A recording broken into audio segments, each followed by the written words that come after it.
uma das pessoas que mais tem influenciado minha vida nesses últimos 10 anos é Brennan Manning. Brennan é um homem que ele foi um soldado americano na Guerra da Coreia. Quando ele voltou da guerra, em 1952, ele foi para um seminário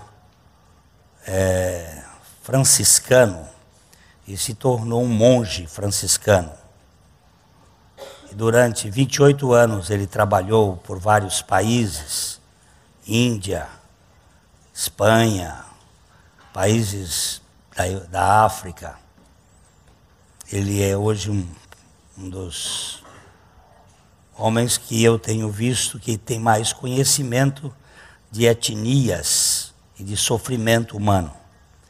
Brennan, durante esse período em que ele trabalhou, ele ficou muito decepcionado com a Igreja Católica e acabou se tornando um bêbado. E por 10 anos ele viveu na sarjeta.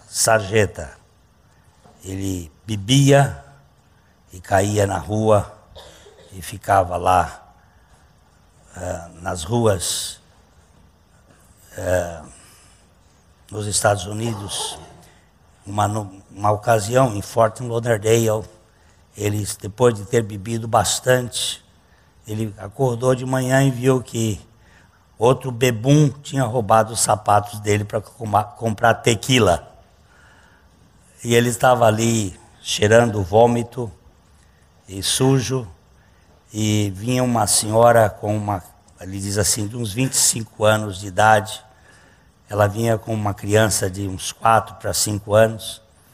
E essa senhora, quando o viu deitado perto da porta da casa dela, a criança correu para vê-lo. A criança é muito bisbilhoteira e quer ver. Ela correu, pôs a mão nos olhos da criança e disse: "Não olha para esse traste." E deu um chute.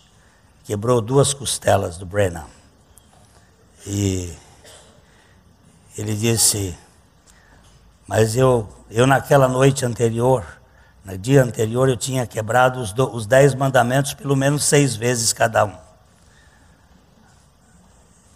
E o amor furioso de Abba me alcançou e me transformou." Ele foi para Alcoólicos Anônimos.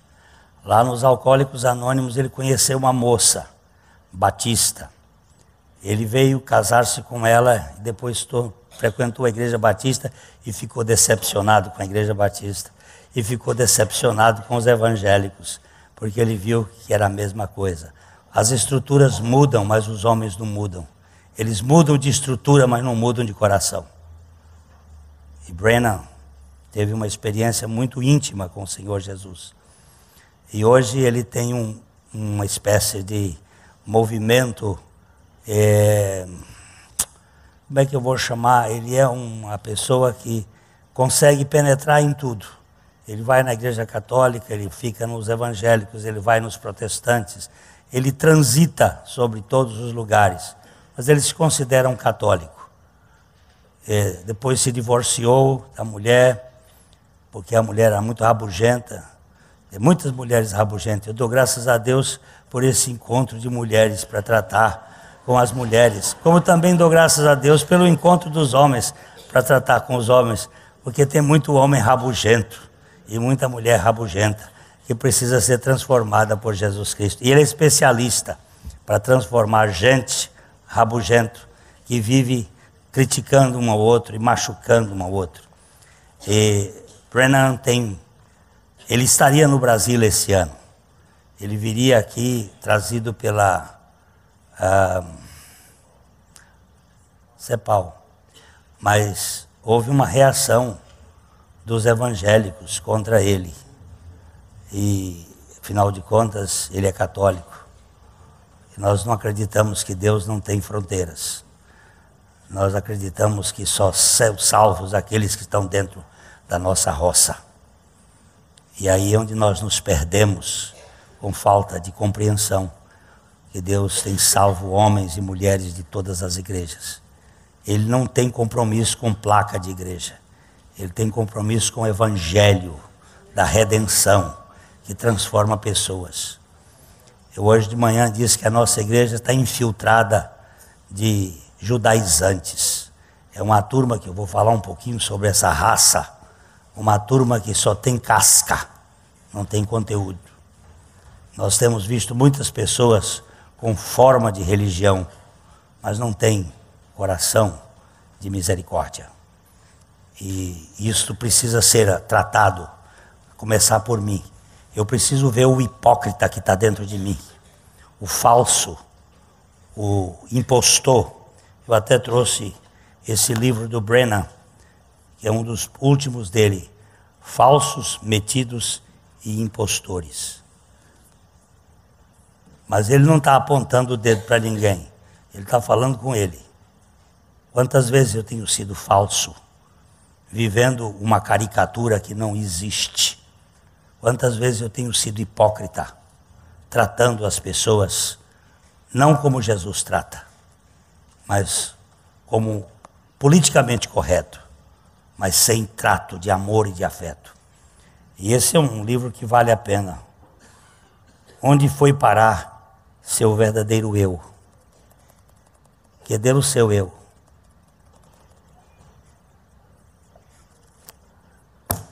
E a gente precisa verificar isso. Muitas vezes nós temos teologia demais na cabeça, mas não tem nada de afeto no coração. E o Senhor é especialista com gente, Ele trata com gente. Aliás, eu quero fazer uma pergunta para você. Quantos de vocês aqui se acham, ou se percebem, ou se veem aceitos? Aceitos. Aceitos. Minha esposa perguntou por quem? Aceitos. Quantos aqui se percebem aceitos ou estão buscando aceitação? Muito pouca gente se percebe aceito. Muito pouca gente se percebe aceita. Nós vivemos numa sociedade em busca de aceitação. Hoje eu conversei com um casal que veio, eles vão se casar daqui uns 20 e poucos dias, talvez um mês. Então eles vieram conversar comigo e eu estava olhando para eles e perguntando: vocês se sentem realmente amados? Ou vocês são daqueles que são executivos em busca da aceitação das pessoas? E aí por aí eles foram se soltando, porque nós vivemos numa sociedade que é uma das primeiras perguntas para as pessoas é o que você faz, para saber quem você é. O que você faz? Se você fizer alguma coisa especial, se você tiver um curso que lhe dá credencial, você vai ser aceito pela pessoa. Mas se você for um gari, ele vai lhe olhar com olhos de que você não tem muito a oferecer em troca. E aí o desprezo. O Brennan conta que uma manhã, quando ele estava conversando com Deus, o Senhor perguntou: Brennan, por que você trata algumas pessoas da igreja de modo especial? Você só trata bem as pessoas bonitas e ricas. Aí quando Deus fala, você escuta. Por que você não olha para os velhos, para as crianças, para os marginalizados? Ninguém gosta de ficar com velho. Eu estou falando isso porque estou chegando já lá. Eu quero pegar minha casquinha aqui agora. Mas velho, de um modo geral, é desprezado, a não ser que ele tenha alguma coisa para oferecer. E criança? Criança dá trabalho. Os discípulos de Jesus puseram as crianças de lado, disseram, não toque nela não, vocês vão dar trabalho para nós. Empurraram as crianças para lá.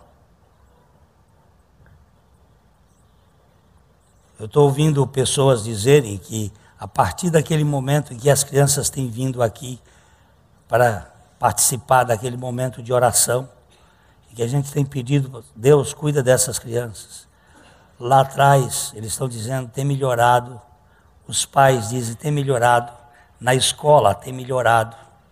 Quando a gente toca na criança, você põe afeto e toca nela em amor, ela começa a melhorar. Grande parte das doenças que nós temos vem da infância. Dos maus tratos, da falta de afetividade, dos toques, das relações. E aí nós precisamos do Senhor Jesus trabalhando nas nossas vidas e curando. Então, quando a gente pergunta, quem aqui é aceito? Aí a minha esposa diz, por quem? Porque uma pergunta fica meio, realmente, mas quem aqui se percebe aceito incondicionalmente pelo amor de Deus?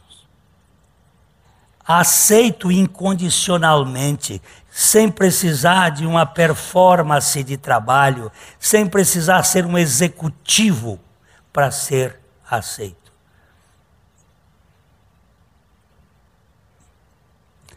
Quantos aqui já foram mandados embora? Olha, tem mais, eu vou já pedir.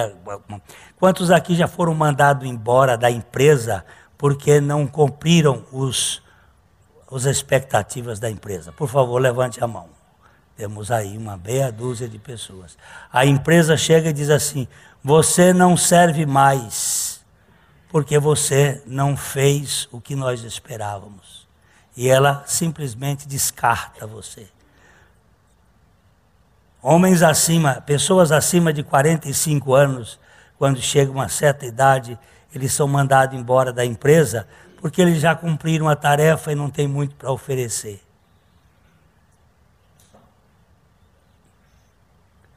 Mas no nosso Deus não é assim. Nosso Deus não chupa laranja e joga bagaço fora. Nosso Deus cuida do bagaço e faz ele encher de novo de água. Ele é especialista nesse aspecto, de restaurar vidas. Então vamos aqui fazer o seguinte, você é um executivo em busca de aceitação ou você se vê como um aceito incondicionalmente pela graça de Deus? Vamos ver se agora, vamos ver quem é que está aqui. Letra A. Letra A.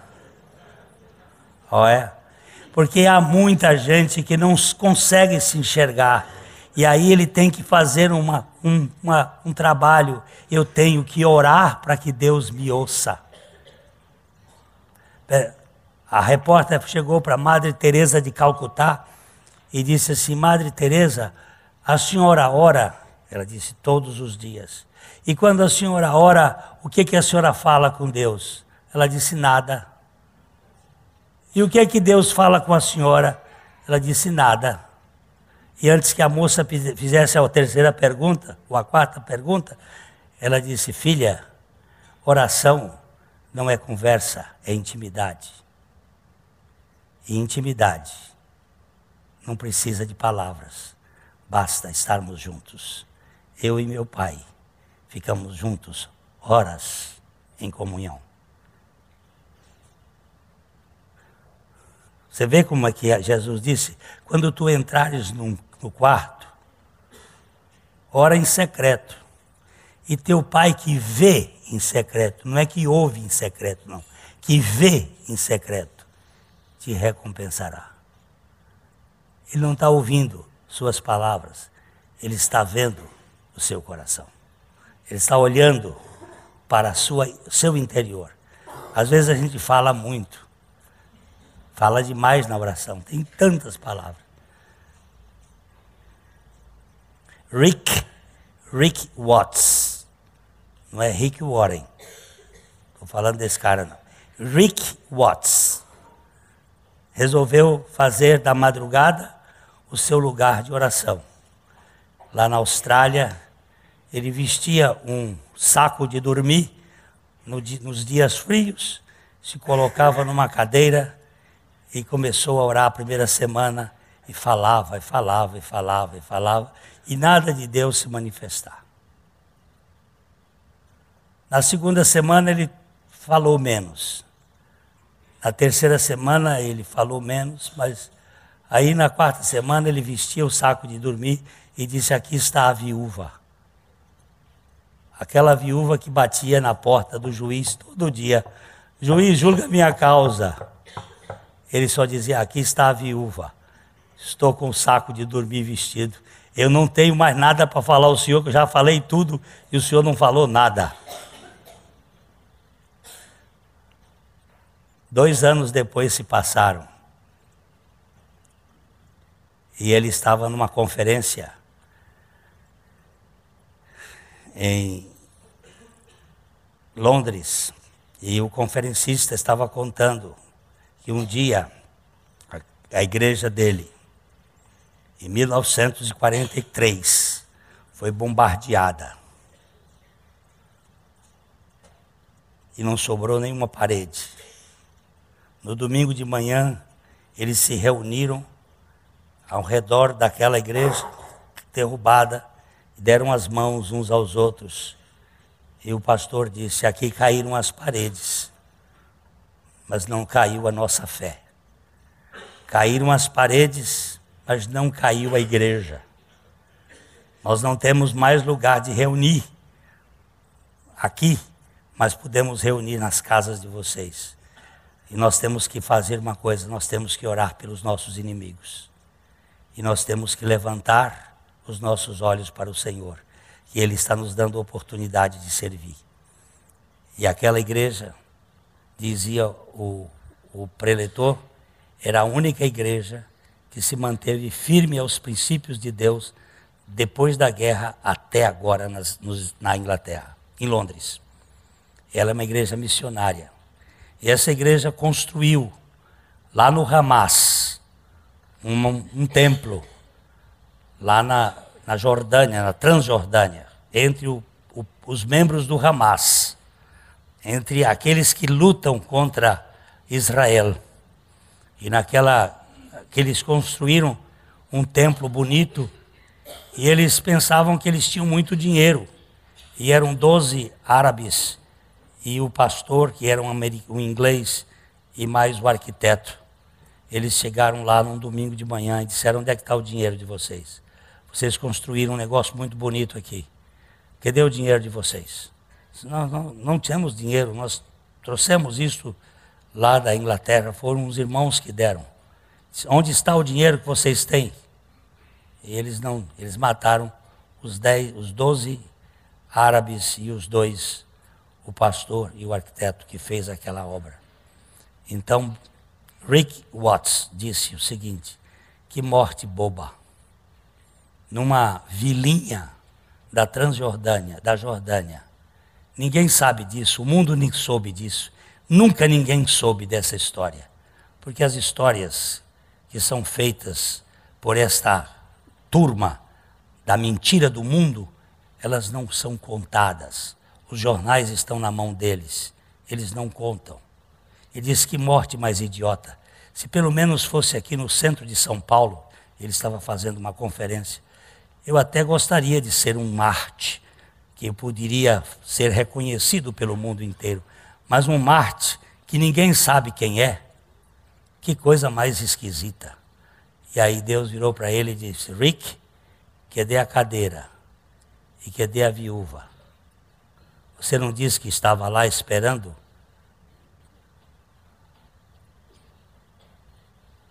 Nós entramos no quarto e queremos que Deus fale conosco na mesma hora. Tocamos a campainha, Deus fala comigo. E Deus pegou Moisés e ficou com ele durante 40 anos sem falar nada com ele.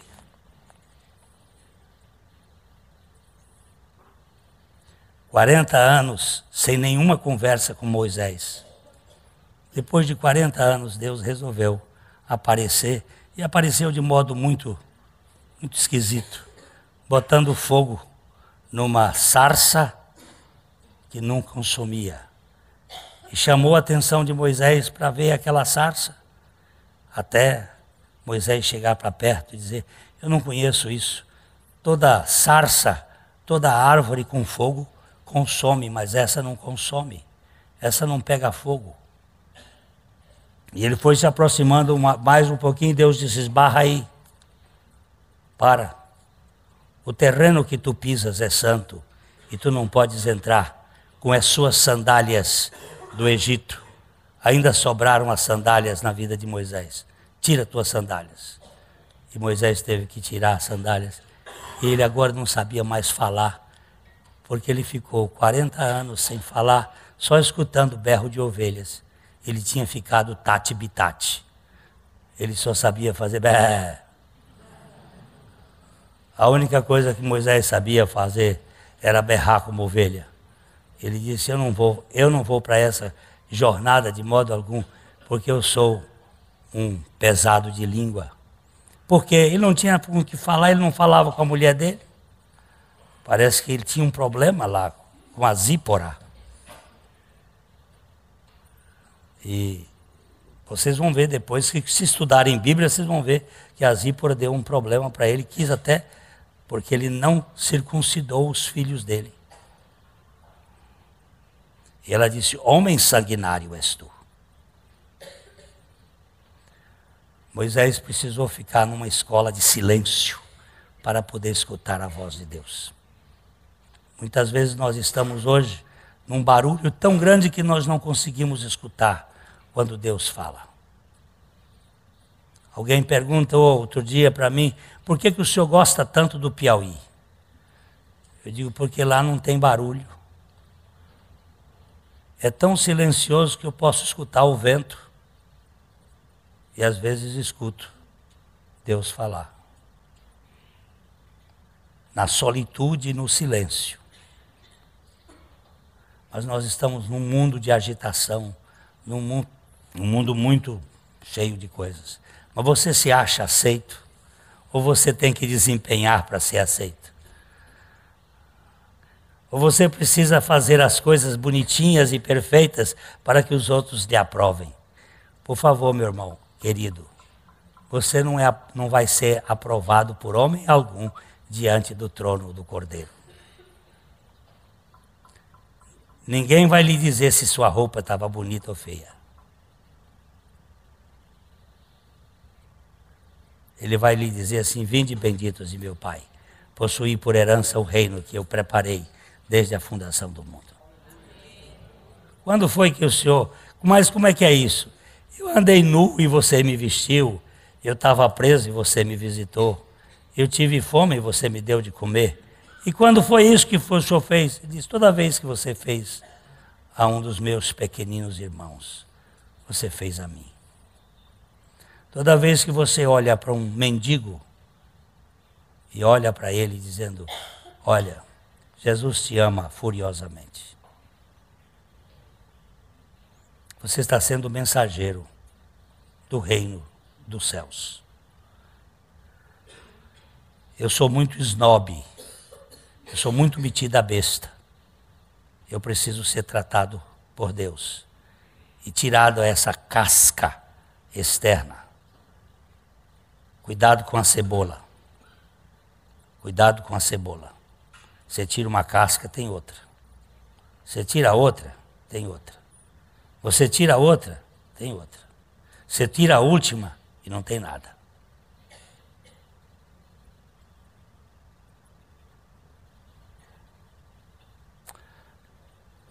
Mas nós somos chamados para ser amados por Deus. O apóstolo Paulo, ele está terminando a carta de Colossenses. E ele começa a falar de uma turma aqui muito interessante. Verso 7 do capítulo 4 de Colossenses. Vocês me perdoem, mas a garganta hoje está bem assim, mas dá para falar até o fim. Minha esposa também ontem tinha que falar, a vozinha dela foi embora e sofreu por chegar ao fim, mas foi até o fim. Vocês tenham paciência que eu também vou chegar até o fim. Não vamos ser muito longos. Não. Quanto à minha situação, Tíquico, irmão amado e fiel ministro, e conservo no Senhor, de tudo vos informará. Pode continuar e até acabar. Eu vos envio com o expresso propósito de vos dar conhecimento da nossa situação e de alentar o vosso coração. Esse é um versículo que tem certas dúvidas quanto à sua construção. A Bíblia corrigida, não atualizada que nós estamos usando, a corrigida coloca uma possibilidade de que não estivesse falando dele. Provavelmente ele esteja dizendo o seguinte: conhecer a vossa situação e de alentar, não a minha situação. No verso anterior ele fala dele, no verso aqui é possível que ele disse: eu enviei Tíquico para conhecer a vossa situação e vos alentar. Algumas versões, a siríaca, a versão peshita, ela dá esta possibilidade de que Paulo estivesse falando à igreja, não a ele. Ele, no primeiro versículo, diz: quanto à minha situação, Tíquico, irmão amado e fiel ministro e conservo do Senhor, de tudo vos informará. Paulo está aqui escrevendo no início da sua prisão, por volta do ano 61. Ele estava preso em Roma, ele foi preso 2 vezes em Roma. Essa é a primeira prisão, é o primeiro tempo da prisão que ele esteve. E nesse período, ele está dizendo algumas pessoas que estavam com ele. E aqui ele usa então, dizendo assim: e vou-lo envio com o expresso propósito de fazer conhecer a vossa situação e de alentar o vosso coração. Talvez seja esta a construção, mas vocês sabem que no tempo, quando a Bíblia foi escrita, agora vamos responder alguns que perguntam, existiam aqueles copistas. Os copistas que copiavam a Bíblia, às vezes ficavam numa sala e tinha um que ditava. E ouvido é uma coisa muito... Há palavras que são semelhantes. E um copista escrevia uma coisa e o outro escrevia outra coisa. Acontece isso na sala.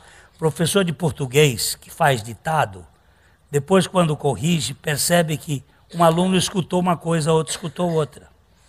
Quando se faz hoje o estudo de cotejamento, que é a comparação dos textos, aqueles textos eram espalhados, porque não havia nem mimeógrafo, não havia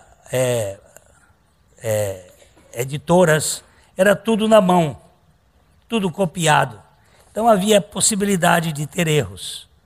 E alguns textos têm algumas dificuldades textuais. Quando eu estive em Israel, nós fomos visitar um centro bíblico internacional, onde se reúnem católicos, onde se reúnem evangélicos e protestantes, onde se reúnem os ortodoxos e judeus, que vão estudar a Bíblia dentro do cotejamento, comparação. Existem muitos manuscritos, o Aleph, o Beta. Vai dando aí, seu Maurício, você que é professor de... É demais. São cerca de 380 chamados textos comparativos de vários lugares. E às vezes há um texto com uma pequena diferença textual.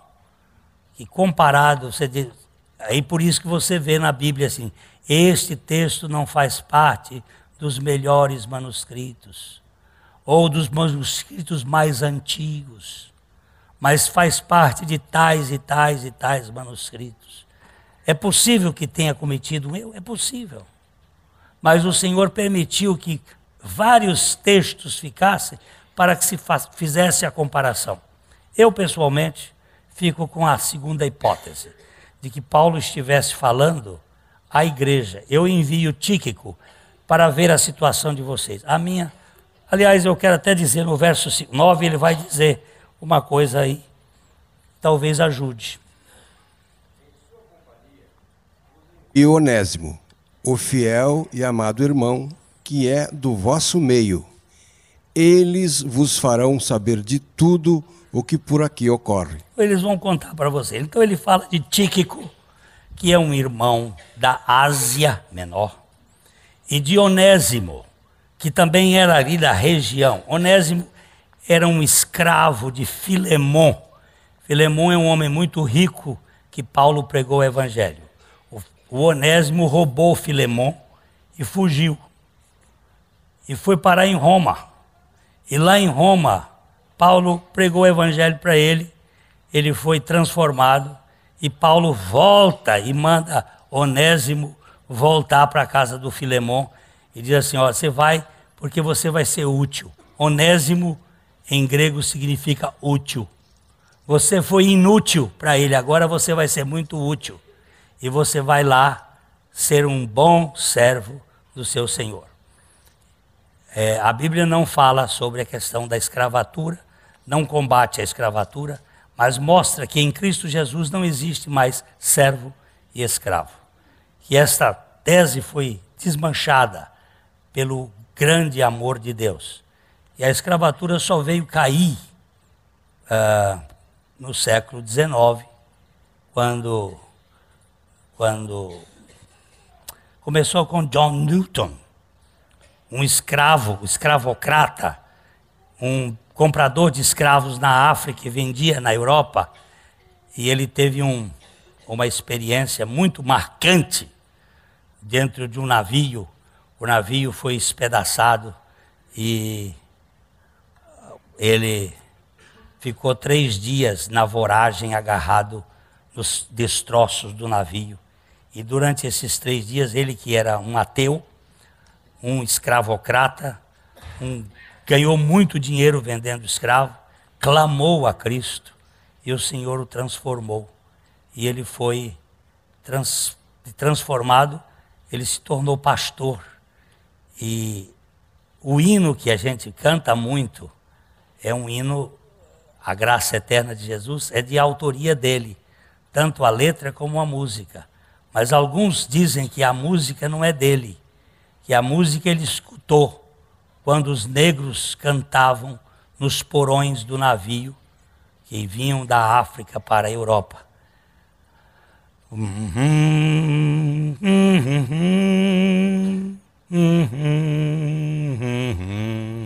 É um gemido da alma. Ele ouviu aquilo, os negros cantando, e depois ele escreveu uma letra, a graça eterna de Jesus, que veio me libertar. E Newton foi o primeiro a levantar a bandeira da defesa dos escravos. Mas isso aqui não é uma história para hoje, é só para dizer o seguinte: Onésimo foi devolvido para a casa de Filemon, que era de Colossos. Ele morava em Colossos. A igreja dos colossenses começou na casa de Filemon. Filemon foi evangelizado por Paulo, talvez na sua passagem por Éfeso. E de lá ele veio para Colossos, onde ele começou a igreja. Então ele está mandando Tíquico para a igreja de Colossos, que funcionava, que se reunia ali junto com os irmãos Filemon e Onésimo, que ele disse, ele vai falar tudo o que está acontecendo por aqui. Verso 10. Saúda-vos Aristarco, prisioneiro comigo, e Marcos, primo de Barnabé, sobre quem recebestes instruções, se ele for ter convosco, acolhei-o. E Jesus, conhecido por o justo, os quais são os únicos da circuncisão que cooperam pessoalmente comigo pelo reino de Deus. Eles têm sido o meu lenitivo. Olha, deixa eu parar aqui um pouquinho, irmãos. Paulo estava em Roma. A Igreja Católica diz que Pedro foi o Papa, o primeiro Papa. Ele está aqui pelo ano 61. Segundo os cálculos, Pedro foi Papa de 29 a 67. Ele diz, e Paulo diz aqui, os únicos judeus que estão comigo são Aristarco, Marcos e Jesus, chamado Justo. Possivelmente, Pedro nunca foi a Roma. Possivelmente. Não há nenhuma prova, nenhuma evidência de que ele tenha ido a Roma.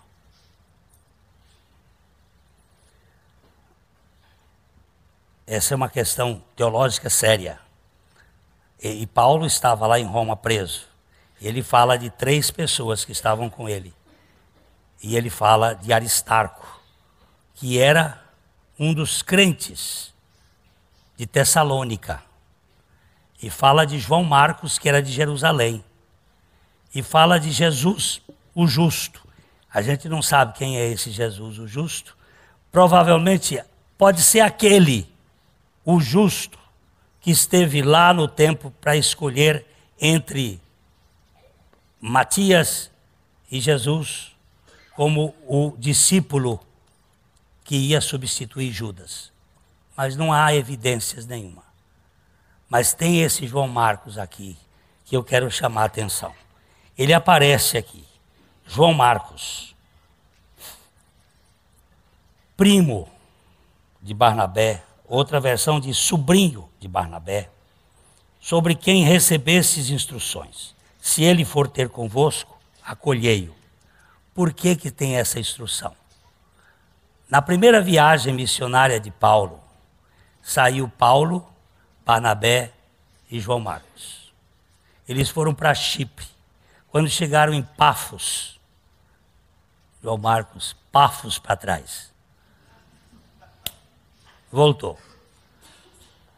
Não quis ir continuar a viagem. Quando foi na segunda vez, na segunda viagem, eles se reúnem e Barnabé diz, vamos levar João Marcos. E Paulo diz, João Marcos não vai comigo.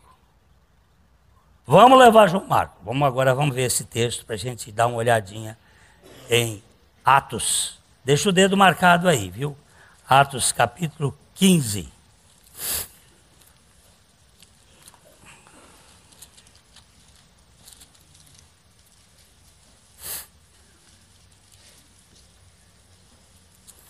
Vamos ler a partir do verso 36.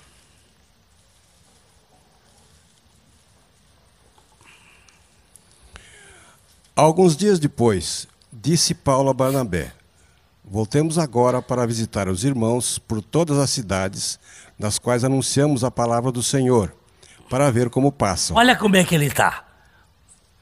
Alguns dias depois, Paulo e Barnabé, vamos voltar onde nós fomos, onde nós visitamos. Vamos ver como os nossos irmãos estão.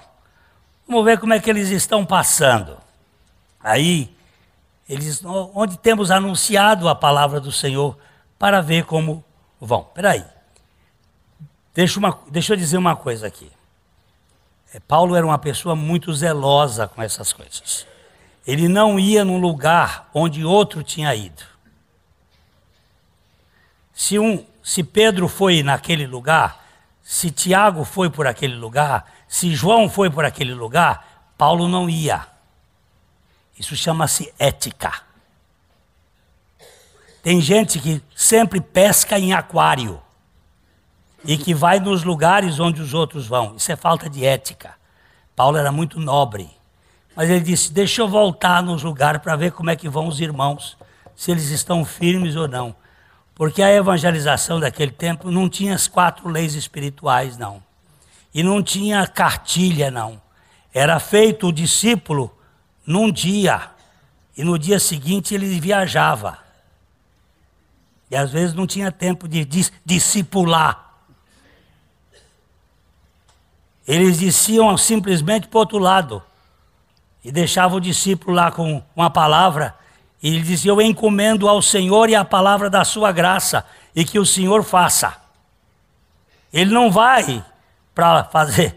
Eles estão rindo porque nem todo mundo pega os trocadilhos. Minha mulher vive me dando aula, dizendo, não adianta você fazer trocadilho que o povo não entende. Eles não escutam. É porque vocês ficam dormindo. O Dodô traduziu um livro, A Lei da Liberdade, que vai ser publicado pela editora ID, em que o Stephen Hopkins era um jovem que nasceu na Colômbia, filho de um engenheiro que fazia trabalho com minas de prata. E ele, depois que o moço foi criado na igreja anglicana, conhecia a Bíblia e tudo, mas conhecer Bíblia não significa, ser criado na igreja não significa nada. Você pode ter sido criado na igreja e nunca nasceu de novo. Era o caso de Stephen Hopkins. E ele foi estudar na Inglaterra para fazer o curso dele de engenharia. Estudou lá e depois ele foi fazer um mestrado na Austrália. E lá na Austrália, enquanto ele estava estudando, um dia ele estava andando na praia e encontrou um guarda costeiro. E aquele guarda falou de Jesus para ele. Falou de Jesus, não falou de igreja nem de religião. Falou de Jesus, do homem que veio do céu e que habitou aqui, e que tomou os pecados das pessoas, e que foi para a cruz, e que morreu na cruz, e que incluiu o pecador na morte, e que fez com que o pecador morresse juntamente com ele, e que ressuscitou e deu a vida ao pecador, para que o pecador se tornasse filho de Deus. E Stephen Hopkins creu em Jesus, e os dois se ajoelharam na praia naquele dia. E no outro dia, Stephen Hopkins começou a conhecer e pregar o evangelho. Só que o guarda costeiro que evangelizou Stephen Hopkins tinha sido salvo no dia anterior. Então ele saiu como um pintinho que saiu da casca do ovo e já saiu testemunhando de Cristo. Hoje em dia nós temos assim, queremos, o senhor vai me discipular? E dá vontade de descer paulada nele, dizendo o seguinte, meu amigo, você conheceu Jesus como uma pessoa, não como uma doutrina. A doutrina você vai levar anos para conhecer. A Bíblia você vai levar a vida toda e vai chegar no final dizendo, eu não conheço nada. Porque George Miller, depois de ter lido a Bíblia 200 vezes, sendo 100 vezes de joelho, perguntaram para ele, o que o senhor mais queria na sua vida? Conhecer a palavra de Deus. Mas o senhor não conhece? Não. Se eu conhecesse, eu teria descanso suficiente para confiar no que ele está dizendo. Eu às vezes ouço uma pessoa dizer, eu já li a Bíblia 3 vezes, 4 vezes, já sei tudo. Você, me desculpa, meu irmão, você é um presunçoso e um idiota, ao mesmo tempo.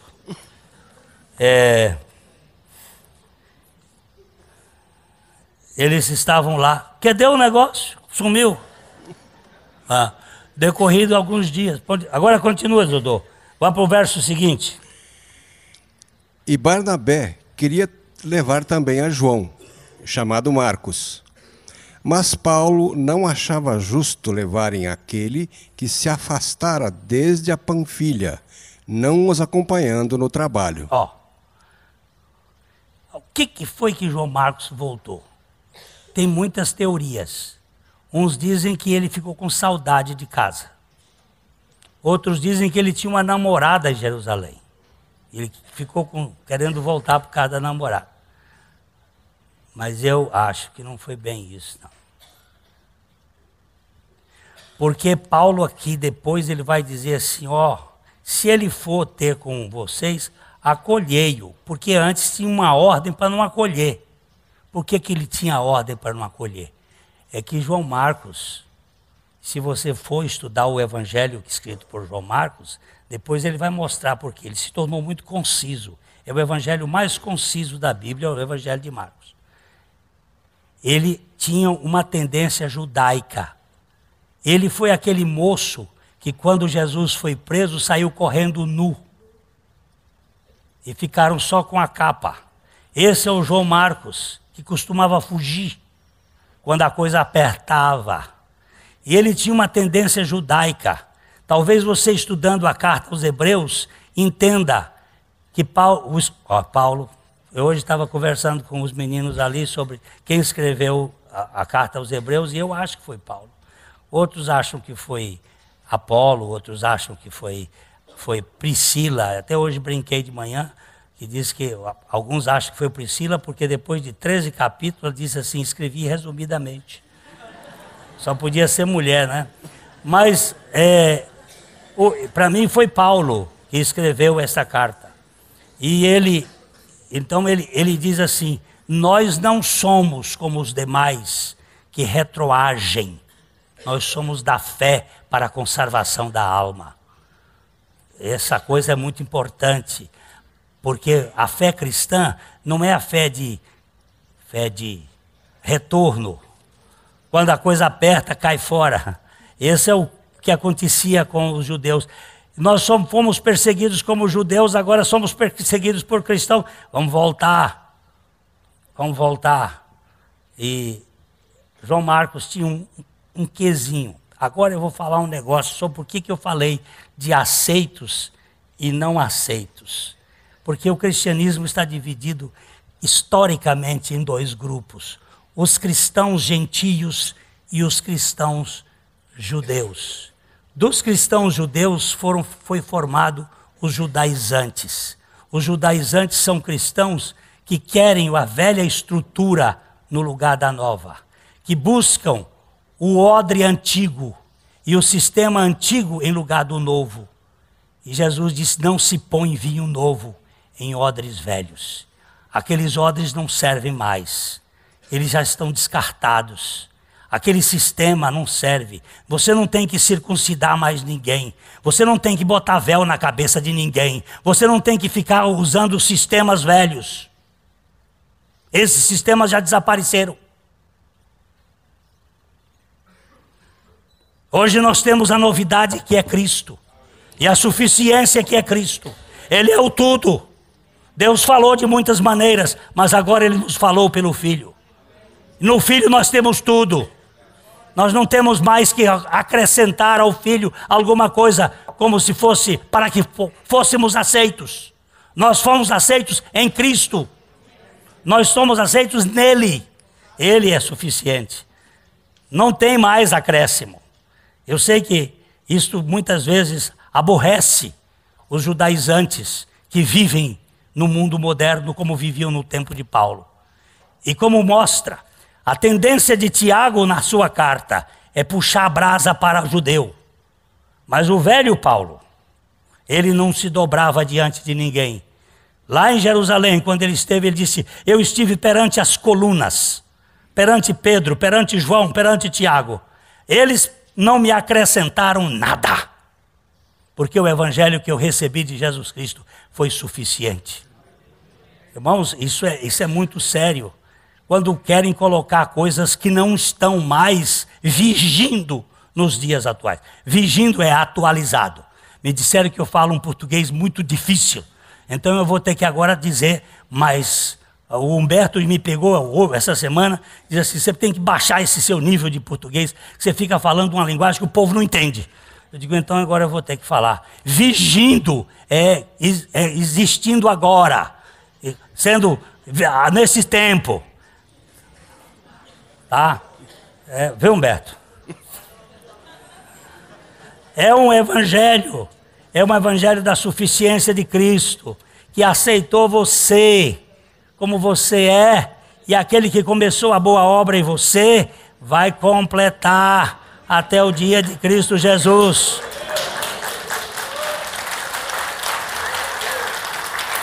É Ele que realiza em vós tanto querer como efetuar segundo a sua boa vontade. Irmãos queridos, o evangelho não é peso.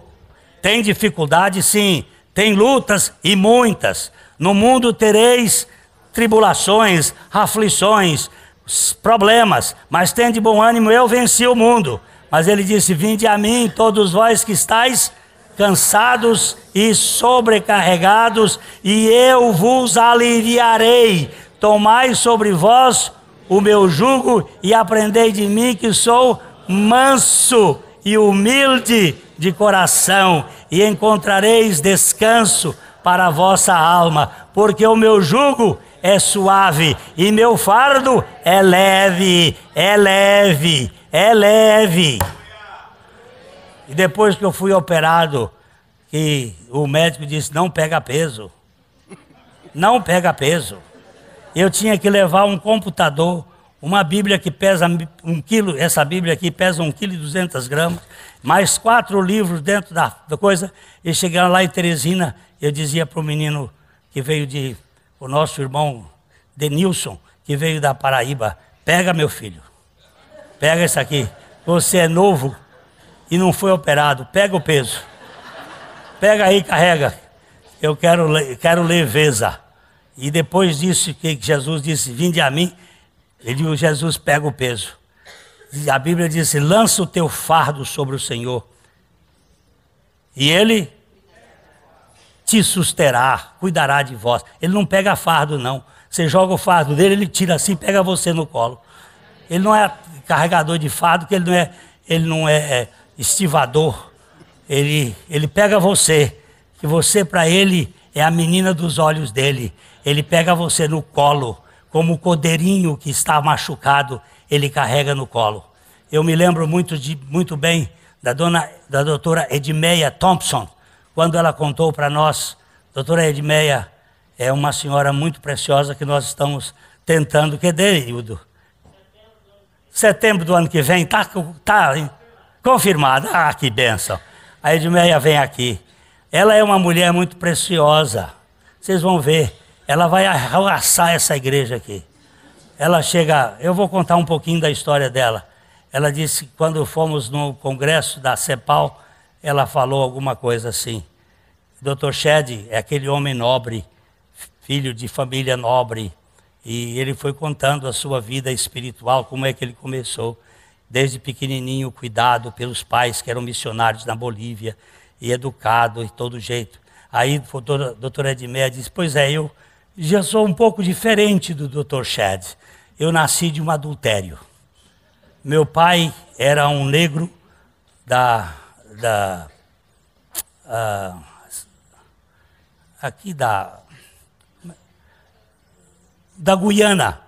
Guiana inglesa. E ele teve um caso com uma portuguesa lá de Santarém. Ele era um negro bem de vida e teve um adultério com a minha mãe, que era uma portuguesa, muito bonitinha, de olhos verdes. E eu nasci um ponto preto na família da minha mãe e um ponto pardo na família do meu pai. E na família do meu pai todo mundo era bem negro. E ninguém me recebeu, desde pequenininha eu fui rejeitada. Me puseram para estudar numa escola lá em Salvador. E ela disse, por causa dessa rejeição e desse distanciamento, eu tive que ser a melhor. Eu queria ser a melhor em tudo. E fui a melhor aluna da escola das freiras lá em Salvador. Melhor aluna de piano, melhor aluna de inglês e de línguas, ela fala algumas línguas. Melhor em tudo. E casei com um homem que eu queria casar e sempre fui dominadora. E até que Deus nos mandou, ele era da Petrobras, e nos mandou lá para o Iraque, e depois do Iraque ela foi para o Kuwait. E lá ela disse que um dia ela viu uma coisa. O marido dela odiava a Bíblia, e não queria que ela conhecesse a Bíblia. E ela lia a Bíblia e decorava.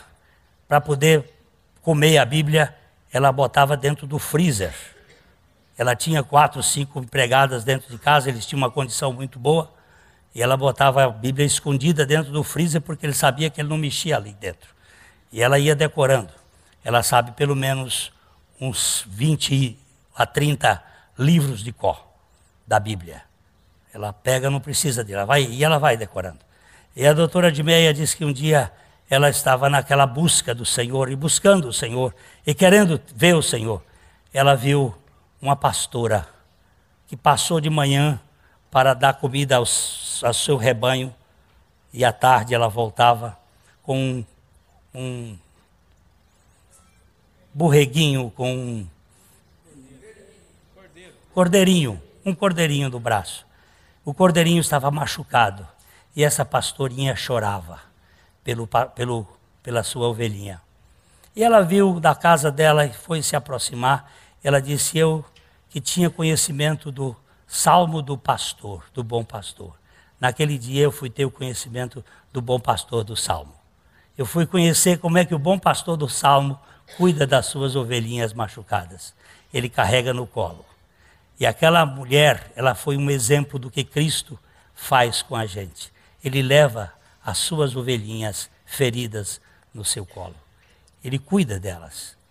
E a doutora Edmeia diz que naquela hora ela começou a conhecer.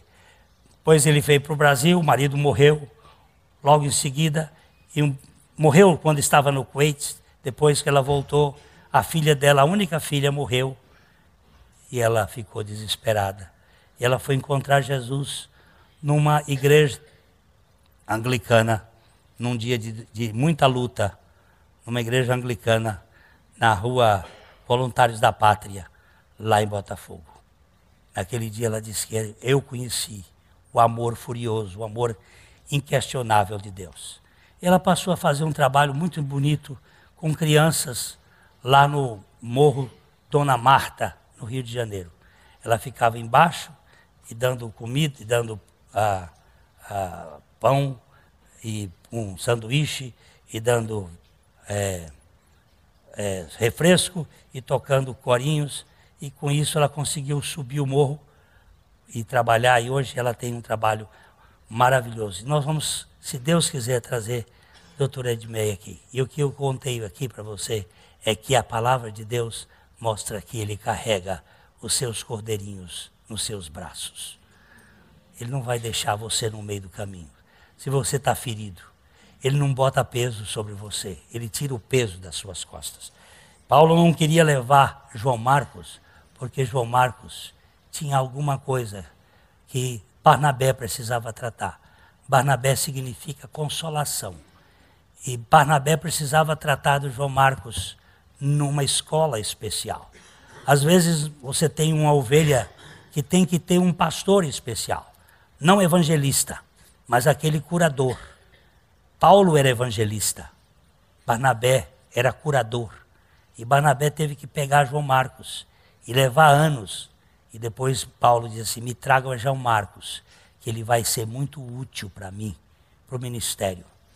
Mas aqui nós vemos que Paulo teve um trabalho. Vamos ler o texto. Houve entre eles tal desavença que vieram a separar-se. Então Barnabé, levando consigo a Marcos, navegou para Chipre. Mas Paulo, tendo escolhido a Silas, partiu encomendado pelos irmãos à graça do Senhor, e passou pela Síria e Cilícia, confirmando as igrejas. Paulo escolheu Silas. Esse Silas foi o companheiro que aguentou as chicotadas. Se fosse João Marcos, certamente não aguentaria. Mas Deus tinha alguma coisa para João Marcos e ia usar Barnabé para consertar João Marcos. O ministério de Deus é muito, muito lindo, porque ele tem pessoas específicas para cuidar de pessoas específicas. Há alguns que precisam de João Marcos, precisam de Barnabé, e outros precisam de Paulo.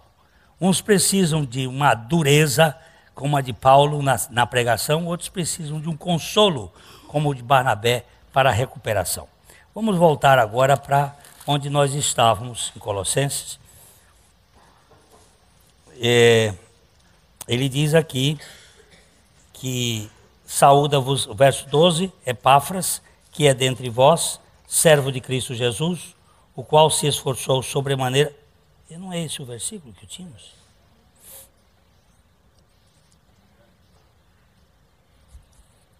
Sim, está certo. Leia aí. Saúda-vos Epáfras, que é dentre vós, servo de Cristo Jesus, o qual se esforça sobremaneira continuamente por vós nas orações, para que vos conserveis perfeitos e plenamente convictos em toda a vontade de Deus. As minhas digressões me fazem perder muitas vezes. Talvez por isso que Paulo tenha recebido aquela palavra de Festo e Agripa, as muitas letras te fazem delirar, Paulo. Eu acabei me delirando um pouco aqui. Era para eu acabar isso hoje, essa carta, mas não deu para acabar. Eu vou voltar domingo que vem para terminar. Porque eu olhei para o relógio aqui, já são 8h20. O tempo passou que eu não vi. Eu falei demais e peço perdão aos irmãos. Mas ele fala aqui que Epáfras era o pastor da igreja. E ele estava mandando. Eu vou ficar aqui em Epáfras e é para vocês voltarem na próxima vez. Ficou feia essa, né? E nós vamos ver se domingo que vem a gente termina esta carta tão importante. Mostra algumas coisas. Mas só para dizer o seguinte: cuidado com o judaísmo, porque ele tem versões modernas. Judaísmo é quando a pessoa tem que ser executiva para ser aceita. Cristianismo é quando a pessoa é aceita pela incondicionalidade da graça de Deus em Cristo Jesus. Nós vamos ter que chegar a isso um pouquinho mais, porque é pesado você ter que trabalhar para você ser aceito. Mas porque você é aceito, você trabalha.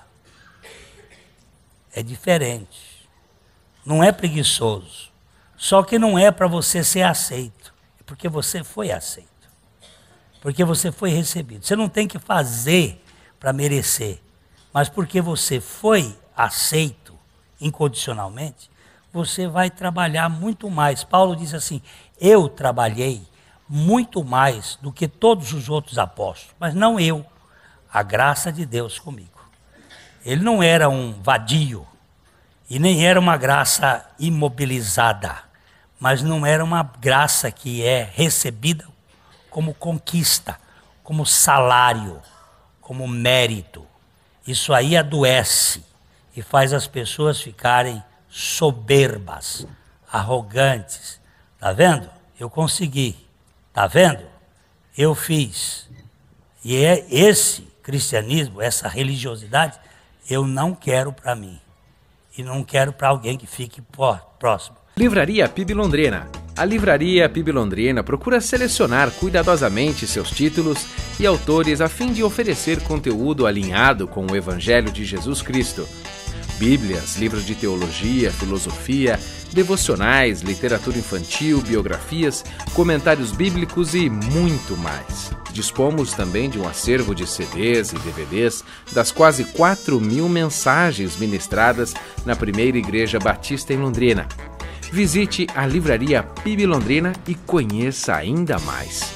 Livraria PIB Londrina, de segunda a sexta, às 13h30 da tarde, às 6 horas.